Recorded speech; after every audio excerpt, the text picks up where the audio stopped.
আসসালামু আলাইকুম ভিউয়ার্স, কেমন আছো? আজকে আমি তোমাদের সাথে ট্রান্সলেশনের দ্বিতীয় ক্লাস নিয়ে আসলাম। বেশিরভাগ সময় আমাদের যে জিনিসগুলো কনফিউশন হয় সেই বিষয় নিয়ে আমি আলোচনা করব। আজকে আমি আলোচনা করব হলো আসে নিয়ে। দেখো, এই আসের জন্য কোনো সময়ের জন্য হ্যাভ হ্যাজ হয়, কোনো সময়ের জন্য এম ইজ আর হয়, আবার কোনো সময়ের জন্য দিয়ার হয়। দিয়ারের পরে ইজ আর হতে পারে। এখন আমরা দেখব কখন দেয়ার হয়, কখন এম ইজ আর হয়, কখন হ্যাভ হ্যাজ হয়, এটা দেখব।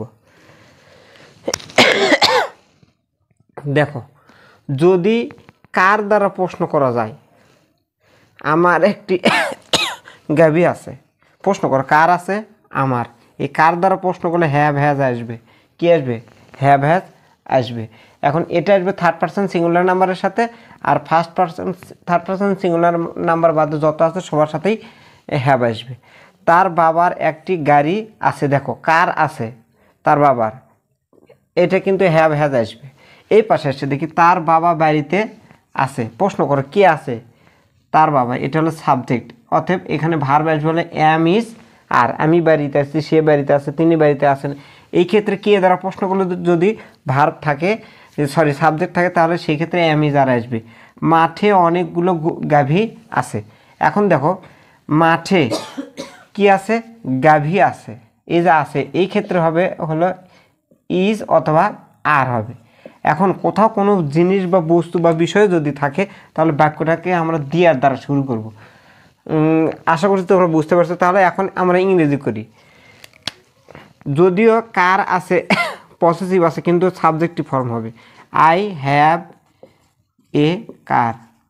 আমার একটি গাড়ি আছে। তার বাবার একটি গাভী আছে। কার বাবার? তার বাবার। ওই জন্য কার দ্বারা প্রশ্ন, হিজ ফাদার। আমি কি বলছিলাম? থার্ড পারসন সিঙ্গুলার হলে has, third person singular number হলে কি হবে? হ্যাজ। কি আছে? গাভী আছে। Has a cow. এখন 3 নম্বর বাক্যে যাব। তার বাবা বাড়িতে আছেন।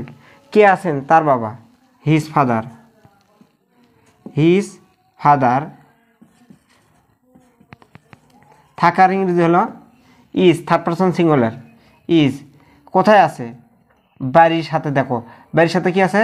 তে আছে। ওই জন্য একটা বিভক্তি থাকার জন্য একটা প্রিপোজিশন আসবে। ইজ অথবা অ্যাট হোম অথবা ইন হোম, ইন হাউসও দিতে পারবে, কোনো সমস্যা নেই। His father is at home অথবা his father is in home, দুটোই হতে পারে। মাঠে অনেকগুলো গাভী আছে। প্রশ্ন করো কোথায় আছে, প্রশ্ন করো কোথায় আছে। এটা কিন্তু জোরে থাকাটাই মেইন শব্দ। কি আছে সেটা পরে। আচ্ছা, কোথায় আছে, এই যে কি বা কাকে দ্বারা প্রশ্ন করলে আমি দ্বারা আসবে। আর কোথাও কোনো জিনিস যদি অবস্থান করে বোঝায়, তাহলে সেই ক্ষেত্রে দিয়ার আসবে। কে অনেকগুলো থাকার জন্য আসবে হলো, আমি কি বলছি, ইজ অথবা আর। যেহেতু অনেকগুলো ওই জন্য আর। দেয়ার আর। অনেকের ইংরেজি মেনি। মেনি। অনেকগুলো গাভী। গাভীর ইংরেজি হলো কাউ থেকে cows. There are many cows. কোথায় আছে প্রশ্ন করে? In the field. আমি দেখো 3টা আসেনি, আমি যে বাক্যটা বললাম ভালো করে খেয়াল করে দেখো। কার দ্বারা প্রশ্ন করলে তুমি পাইবা হলে হ্যাভ হ্যাজ। কার দ্বারা প্রশ্ন করলে কার আছে, এটা দ্বারা প্রশ্ন করলে তুমি হ্যাভ হ্যাজ পাইবা। আচ্ছা, কে দ্বারা প্রশ্ন করলে তুমি সাবজেক্ট পাইবা। দেখো, এখানে প্রশ্ন করে কে আছে, উত্তর নেই। কে বাড়িতে আছে, প্রশ্ন করে সাবজেক্ট তার বাবা। তার মানে এই ক্ষেত্রে এম ইজ আর আসবে। আচ্ছা, মাঠে অনেকগুলো গাভী আছে। কে আছে? গাভী আছে। গাভীতে সাবজেক্ট হতে পারে না। কোথায় আছে? মাঠে আছে।